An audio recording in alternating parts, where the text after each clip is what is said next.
Indore commissionerate में लगातार drugs तस्करी के खिलाफ युद्ध स्तर पर अभियान चलाया जा रहा है।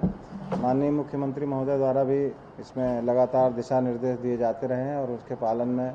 कमिश्नर सर द्वारा लगातार हम लोगों को निर्देशित किया जाता है कि इसमें ड्रग्स तस्करी के विरुद्ध अभियान छेड़ करके कार्रवाई की जाए। इसी कड़ी में पहली बार ये जो ड्रग्स तस्करी में हमने पहले 3 आरोपी पकड़े थे और उन आरोपियों की संपत्ति राजसात की कार्रवाई संभवतः पहली बार मध्य प्रदेश में होने जा रही है। 107 बीएनएसएस के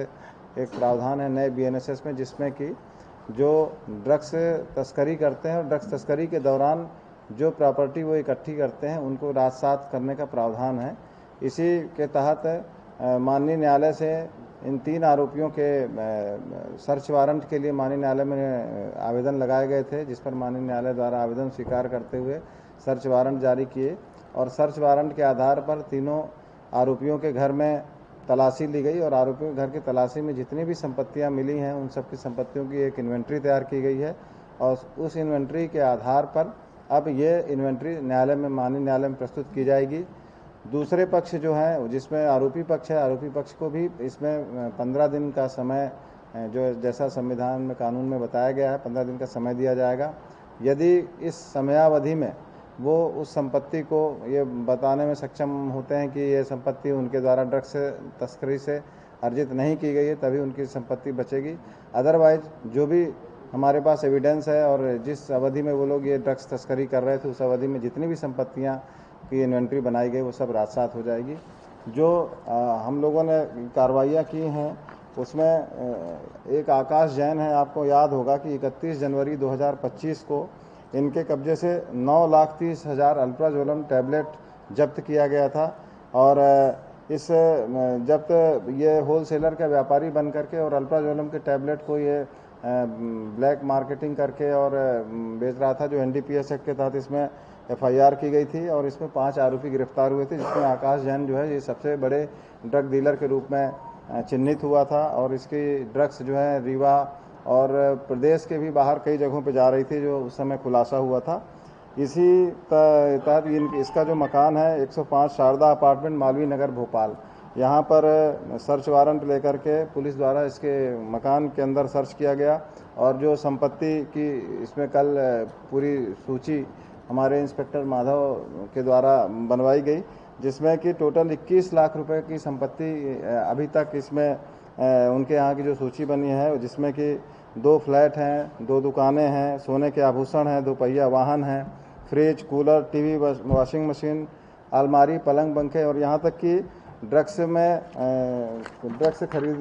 बेचने और इनके जो व्यापार के दौरान अर्जित किए हुए और भी जो सामग्री है जैसे किचन के सामान है और अन्य सभी सामानों की सूची बनाई गई। कुल 21 लाख रुपए की संपत्ति की इन्वेंट्री तैयार की गई है, जो अब माननीय न्यायालय में प्रस्तुत की जाएगी। इसी तरह से दूसरा एक और अपराध है,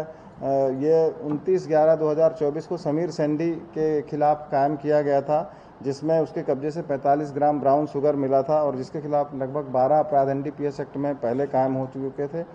इसके भी घर में सर्च वारंट लेकर के तलाशी की गई और इसके घर में कुल ये वही मकान, 2 पहिया वाहन, fridge, cooler, TV, washing machine और जितने भी इनके बाकी सोफा सेट, मोबाइल, अलमारी वगैरह ये सब के सामान की सूची तैयार की गई है। कुल 26,52,000 रुपये की संपत्ति की इन्वेंट्री इसके यहाँ से तैयार की गई है, जो कि जिसकी सूची अब माननीय न्यायालय में अग्रिम कार्रवाई हेतु प्रस्तुत की जाएगी। इसी प्रकार से तीसरी कार्रवाई मोहसिन उर्फ छिपा मंसूरी है। ये धार में इसके यहाँ से एक काफ़ी बड़ी कार्रवाई हुई थी। 102 ग्राम एमडी जब्त की गई थी और 1 किलो 46 ग्राम चरस और 3 किलो गांजा भी इससे जब्त किया गया था और ये धार से इसका सप्लाई नेटवर्क काफ़ी एक्टिव था इंदौर में आने के लिए, इसलिए इसको चिन्हित किया गया था। इसके भी घर जा कर के और इसके सामानों की सूची तैयार की गई, जो कुल 9,17,000 रुपये के सामान इसके घर में चिन्हित हुए हैं, जो इसके ड्रग्स तस्करी के दौरान अर्जित किए गए हैं। उनकी सूची तैयार की गई है और उनको सबको अब माननीय न्यायालय में प्रस्तुत किया जा रहा है। इस तरह से इन तीनों आरोपियों से कुल 56,69,000 रुपये कीमती के सामान की इन्वेंट्री तैयार की गई है और अब माननीय न्यायालय में प्रस्तुत किया जा रहा है। माननीय न्यायालय द्वारा इन्हें 15 दिवस का समय दिया जाएगा और फिर यदि ये बर्डन उनके ऊपर रहता है कि ये वो बताएं कि ये उन्होंने ड्रग्स तस्करी से अर्जित नहीं किया है। अगर ये बताने में सक्षम नहीं होते हैं तो ये सभी संपत्ति राजसात की जाएगी। इस तरह की कार्रवाइयाँ लगातार अब आगे भी जारी रहेगी ताकि इंदौर शहर में जो भी ड्रग्स तस्कर हैं वो इस तरह आगे तस्करी करने से बचें और उन पे ये भय व्याप्त हो कि इस तरह की कार्रवाई करने से उनके पूरी संपत्ति भी राजसात हो सकती है। संभवतः मध्य प्रदेश में इस तरह की कार्रवाई 107 BNSS के तहत है, खासतौर पर इंदौर में पहली बार ही हुई है और ये अब लगा इस कार्रवाई में जो भी आगे भी अब हम लोग NDPS में जो बड़े तस्कर हैं उन सबको चिन्हित करके आगे भी ये कार्रवाई हम कंटिन्यू करते रहेंगे।